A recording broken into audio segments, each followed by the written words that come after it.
बात है, एक नगर था और उस नगर में एक ब्राह्मण रहता था। वह बहुत ही गरीब था। उस ब्राह्मण का नाम था गंगाधर और वह भगवान शिव का बड़ा ही परम भक्त था। ब्राह्मण के पास पुरोहित के अतिरिक्त और कोई कार्य था नहीं। बस उसी काम को वह किसी तरीके से करता और अपने घर का गुजारा चलाता। उसी से जो भी पैसे मिलते, उसी से अपने घर के लोगों का पालन पोषण करता था। लेकिन जो ब्राह्मण की पत्नी थी, वह इस काम से संतुष्ट नहीं थी। वह ब्राह्मण से बार बार कहती कि हे पतिदेव, आप क्यों कोई और शहर जाकर के काम नहीं करते? आखिर इस तरह से यदि तुम्हारा काम चलेगा तो परिवार का कैसे गुजारा होगा? इसके लिए तुम्हें अतिरिक्त कमाना पड़ेगा। इससे काम नहीं चल पाएगा। पहले तो गंगाधर उनकी बात को सुनता रहा, परंतु रोज रोज की चिक चिक से जब वह तंग आ चुका था, तो एक दिन उसने फैसला किया कि वह बाहर जाएगा। उसने ब्राह्मणी से कहा कि हे प्रिय, हमारे जाने की तैयारी कर दो और अगले ही दिन मैं सुबह ही रवाना हो जाऊंगा। ब्राह्मणी ने उस ब्राह्मण के जितने भी कपड़े थे उनको धो डाला, थाली लौटा और रोटी तैयार करके दे दी। खाने के लिए 2 उबले हुए आलू और नमक पोटली में बांध करके रख दिया। सुबह जब हुई, गंगाधर ने अपना सामान और खाना लेकर के ब्राह्मणी से विदाई लिया। अब उसको जाना था, लेकिन कहाँ जाना था यह निश्चित नहीं किया था। फिर भी शहर से जाने की उसने राह पकड़ ली। जो रास्ता बाहर जाता था उसी पर चल पड़ा। रास्ता कच्चा था, जंगल से होकर के जाता था। पैदल चलते चलते उसे दोपहर हो गई। सोचा कि कहीं यदि पानी मिल जाएगा तो स्नान कर लूंगा और वहीं भोजन भी कर लूंगा। और जल्दी से ही उसको एक स्वच्छ जल से भरा हुआ सरोवर भी मिल गया। तो गंगाधर ने सोचा कि यही विश्राम कर लिया जाए और वह वहीं एक पेड़ के नीचे अपना डेरा डाल दिया। नहा धो करके पेड़ के नीचे वह लेटा था और थका ज्यादा होने के कारण जैसे ही वह लेटा, उसे गहरी नींद आ गई। संयोग से भगवान भोलेनाथ और माता पार्वती उधर से होकर के गुजर रहे थे, तो माता की नजर उस सोते हुए ब्राह्मण पर पड़ गई। उस ब्राह्मण की दयनीय स्थिति को देखकर कि मां पार्वती का दिल द्रवित हो गया और माता ने भगवान शिव से कहा कि हे भोलेनाथ, आप तो बड़े दयालु हैं। आप सबके दुख को दूर करते हो और सबको सुख प्रदान करते हो। इस गरीब ब्राह्मण का भी कुछ उद्धार कर दो। फिर यह आपका भक्त भी है, हर समय आपका नाम लिया करता है।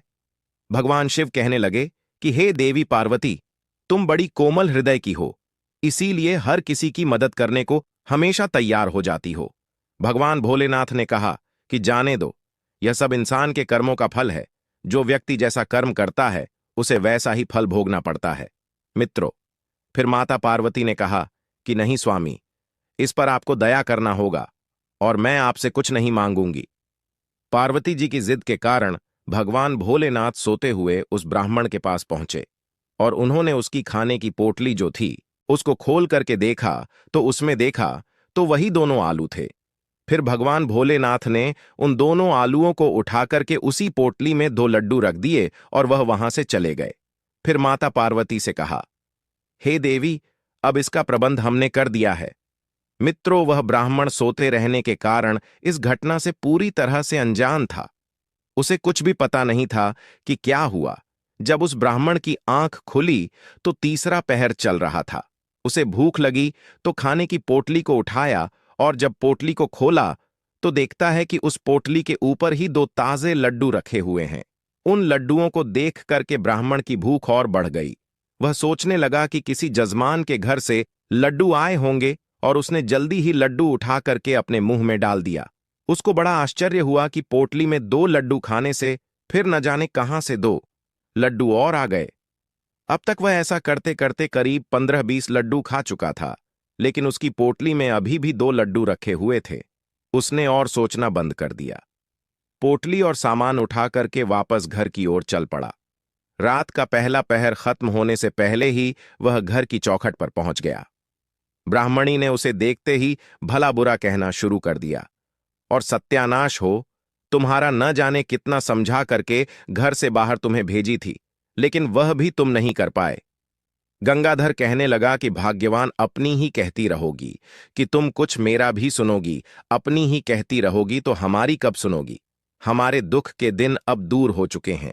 मैं ऐसी चीज लेकर के आया हूं कि देख करके तुम खुश हो जाओगी। ब्राह्मणी ने कहा कि देखूं मैं भी क्या, ऐसी कौन सी चीज? कौन सा खजाना तुम्हारे हाथ लग गया है जो बिल्लियों की तरह उछल कूद रहे हो? ब्राह्मणी ने पानी दिया। पानी पीते ही उसने पोटली खोली। ब्राह्मणी तभी लड्डू देखती है तो गंगाधर से कहती है, आखिर यह क्या पहेली है? ब्राह्मण ने खुशी से कहा कि लो, तुम भी ये 2 लड्डू खाओ। ब्राह्मणी ने उन लड्डुओं को उठाया और खा करके देखा तो उन्हें बहुत ही स्वादिष्ट लग, क्या कहना था। उसने जीवन में कभी भी ऐसे लड्डू नहीं खाया था। एक के बाद एक ऐसे करके वह कई लड्डुओं को खा गई, लेकिन पोटली में लड्डू खत्म ही नहीं होते थे। बच्चों ने भी खूब डट करके लड्डू खाए, लेकिन लड्डू कम होने का नाम ही नहीं ले रहे थे। गंगाधर ने जंगल की सारी घटना के बारे में अपनी पत्नी को बता दिया। ब्राह्मणी ने उसे बताया कि मैंने उस पोटली में तो 2 उबले आलू रखे थे, तो यह लड्डू कैसे आ गए? फिर दोनों भोलेनाथ की कृपा समझ करके बात समाप्त कर दिए। अब गंगाधर ने पत्नी से सलाह करके घर के बाहर गंगाधर हलवाई के स्पेशल लड्डू का बोर्ड टांग दिया। गांव से 1-2 दिन ऑर्डर आए तो उसने तुरंत पूरे कर दिए। जो भी गंगाधर के लड्डू खाता वह तारीफ किए बिना नहीं रह पाता, क्योंकि ऐसे स्वादिष्ट लड्डू उसने कभी नहीं खाए होंगे, क्योंकि उन लड्डुओं में भगवान भोलेनाथ का हाथ लग चुका था, इसलिए वह इतने स्वादिष्ट थे। गंगाधर ने अपनी पोटली को अंदर रखा था और इस राज को छुपाए रखा था। फिर भी गांव वाले बड़े हैरान थे कि गंगाधर को किसी ने भी लड्डू बनाते तो कभी देखा नहीं है, और ना ही उसके घर में दुकान की तरह धुआं उठता है, और ना ही वह कुछ सामान को खरीद करके लाता है। मित्रों, अब उसकी आर्थिक स्थिति धीरे धीरे अच्छी होने लगी तो उसने अच्छा सा एक मकान बनवा लिया। कहीं आने जाने के लिए एक घोड़ा भी रख लिया। पत्नी को कई गहने बनवा दिए। उसकी पत्नी सोने चांदी से जेवर से लद चुकी थी। पत्नी की सलाह पर उसने राजा के दरबार में भी आना जाना शुरू कर दिया था। मित्रों, कहावत है कि ना माया तेरे 3 नाम, जब आदमी बड़ा बन जाता है तो उसके दुश्मन भी कई बन जाते हैं। गांव में जो लोग उसकी तरक्की से जलते थे वह लोग राज दरबार तक उसकी चुगली करने पहुंच गए। किसी दुश्मन ने उसकी पोटली वाले राज्य को जान लिया था और यह बात राजा के कानों तक भी पहुंच चुकी थी। राजा को बताया गया कि ऐसी अनमोल चीज तो राजा के पास होनी चाहिए। ओ, तो एक तुच्छ ब्राह्मण के पास है। राजा ने सोचा, मेरा इतना बड़ा महल है, रोज भंडारे चलते हैं, बड़ी बड़ी सेनाएं हैं, ये तो लड्डू की पोटली मेरी रसोई में होनी चाहिए थी। इस ब्राह्मण के पास इस लड्डू की पोटली का कौन सा काम है? राजा ने तुरंत अपने सिपाहियों को भेज करके उस ब्राह्मण को दरबार में बुला लिया, और जब वह दरबार में उपस्थित हुआ तो राजा ने उसकी जो पोटली उसके पास थी उसका मांग किया। गंगाधर ने पहले तो काफी सोच विचार की, लेकिन राजा की आज्ञा का उल्लंघन करना उसके बस से बाहर था।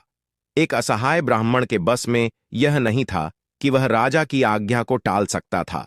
मन को मार करके, मन मसोस करके वह ब्राह्मण अपनी पोटली को निकाल कर के राजा के हवाले कर दिया। उसे पता था अन्यथा राजा बल का प्रयोग करेगा और जबरदस्ती से उसकी पोटली को छीन लेगा। गंगाधर राजा भी जल्दी ही गंगाधर बन गए।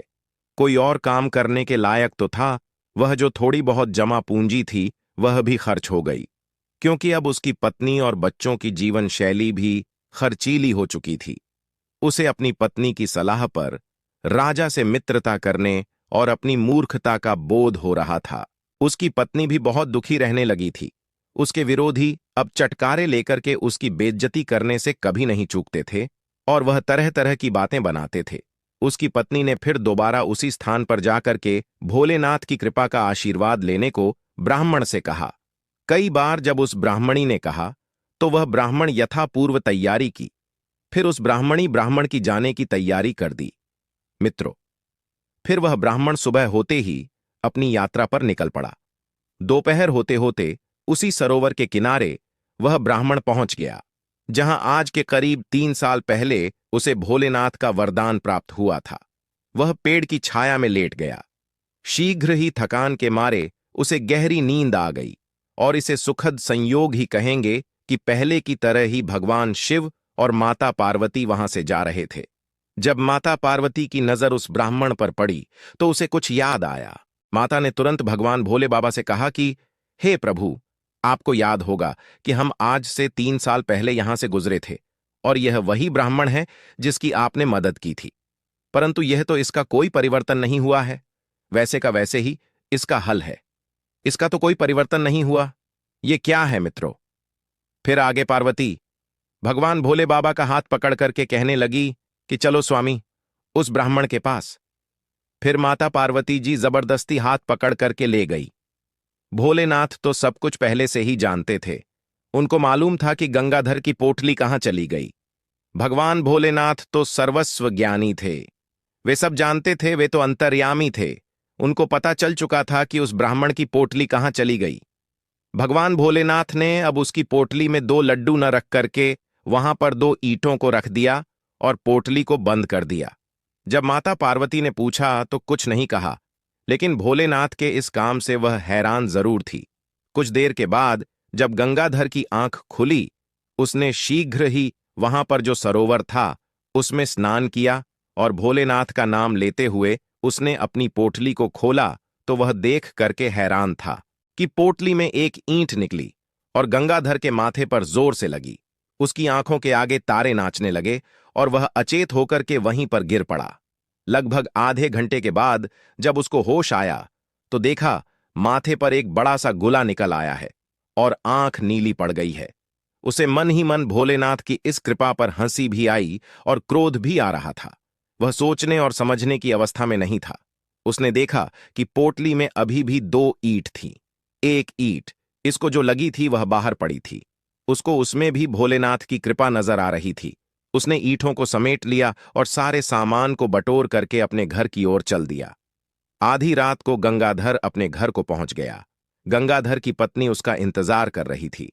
उस ब्राह्मण की हालत इस तरह से देख करके ब्राह्मणी को सदमा लग गया। वह बहुत दुखी हो गई। ब्राह्मणी को यह शंका थी कि वह खाली हाथ लौटा है। गंगाधर ने भी पोटली के बारे में कुछ नहीं कहा। हाथ मुंह धो करके भोजन किया और सो गया। उधर वह ब्राह्मणी को पोटली देखे बिना चैन नहीं मिल रहा था। वह दबे पांव उठी और धीरे से उसने पोटली को खोला। पोटली के खुलते ही एक ईंट उसके माथे पर जाकर के लग गई। ईंट के लगने पर ब्राह्मण की पत्नी की चीख निकल गई और वह हाय राम कहते हुए पीछे हट गई। काफी देर के बाद जब उसको होश आया तो उसने देखा पोटली तो वह पहले ही बंद कर चुकी थी। खैर, वह भी कराते कराते कुछ देर के बाद सो गई। जब सुबह हुई, दोनों उठे। एक दूसरे को देखा तो पूरी कहानी उन दोनों को समझ में आ चुकी थी। न किसी ने कुछ पूछा, न किसी ने कुछ बताया। अब दिन में कुछ स्वस्थ होते, पर गंगाधर ने अपने दिमाग के घोड़े को दौड़ाया कि भोलेनाथ की इस कृपा का क्या उद्देश्य। वह सोचने लगा कि भोलेनाथ ने 2 लड्डुओं को न देकर के 2 ईंट क्यों दी। वह पोटली को गांव के बाहर सुनसान जगह पर पहले ले गया। उसने भोलेनाथ का नाम लेकर के पोटली का मुंह अपने से दूसरी ओर खोल दिया। वह आश्चर्यचकित था कि इस पोटली में से लगातार ईंट तेजी से उल्टी दिशा में निकल रही थी। उसने धीरे से पोटली का मुंह बंद कर दिया। पोटली में अभी भी 2 ईंट थी। अब उसे भोलेनाथ की कृपा का एहसास हो चुका था और इस लीला का उद्देश्य भी उस ब्राह्मण की समझ में आ चुका था, जो था युद्ध।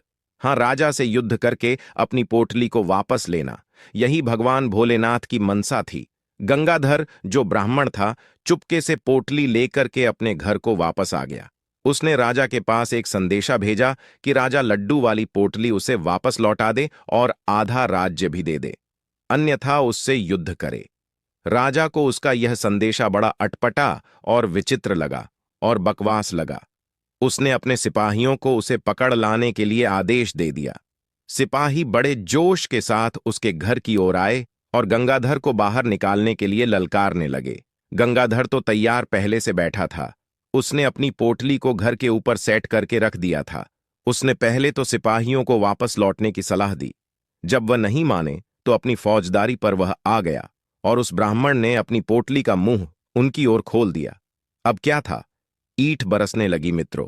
फिर सिपाही लहूलुहान हो गए और दुम दबा करके सारे सिपाही पीछे भागे। लगभग 2200 मीटर तक ईंट उन पर पड़ती रही। वह भाग करके राजा के पास पहुंचे और सारी कहानी राजा को सुना दी।